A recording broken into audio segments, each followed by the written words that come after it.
ನಮಸ್ಕಾರ ರೈತ ಬಾಂಧವರೇ, ಕೃಷಿ ಕುಟೀರ ಯೂಟ್ಯೂಬ್ ಚಾನಲ್ಗೆ ತಮ್ಮೆಲ್ಲರಿಗೂ ಸ್ವಾಗತ.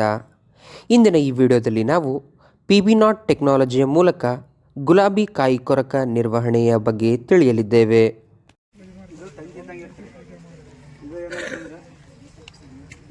ಅಂತಂದ್ರೆ ಈಗ ಒಂದು ಕಡೆಯಿಂದ ಒಂದು ಗಿಡ ಹಚ್ಚಿರ ಅದಾದ್ಮೇಲೆ 1 ಮೀಟರ್ ಬಿಟ್ಟು ಹಚ್ಬೇಕು. ಹಂಗೆ ಅಲ್ಲಿ ಆಗತ್ತಾನ ಹಚ್ಬೇಕು.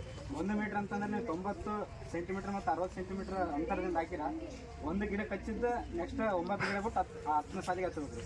ಮತ್ತು ಗಿಡ ಹಚ್ಬೇಕಂತಂದ್ರೆ ಒಂದು ಗಿಡ ಹಚ್ಚಿರಿ 26ನೇ ಗಿಡ ಬಿಟ್ಟು 27ನೇ ಗಿಡ ಹಚ್ಬೇಕು.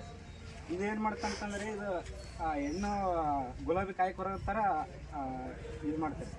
ಇದು ಹೆಣ್ಣು ಗುಲಾಬಿ ಕಾಯಿ ಕೊರಕ ಯಾವ ಥರ ಸುವಾಸನೆ ಬಿಡ್ತದೋ ಅದೇ ಥರ ಇದು ಬಿಡ್ತದೆ. ಇದರಿಂದ ಏನಾಗ್ತಂದ್ರೆ ಗಂಡು ಗುಲಾಬಿ ಕಾಯಿ ಕೊರಕ ಆಕರ್ಷಣೆಗೊಂಡು ಅದು ಸಂಯೋಗ ಆಗೋದನ್ನು ತಡೆಗಟ್ಟಿ. ಇದರಿಂದ ಏನಾಗ್ತಂತಂದ್ರೆ ಮೊಟ್ಟೆಗಳು ಇಡೋ ಸಂಖ್ಯೆ ಕಡಿಮೆ ಆಗ್ತದೆ. ಮೊಟ್ಟೆಗಳು ಇಡೋ ಸಂಖ್ಯೆ ಕಡಿಮೆ ಆದ್ಮೇಲೆ ನೆಕ್ಸ್ಟ್ ಪೀಳಿಗೆಗಳು ಸಂಖ್ಯೆ ಕಡಿಮೆ ಆಗ್ತದೆ.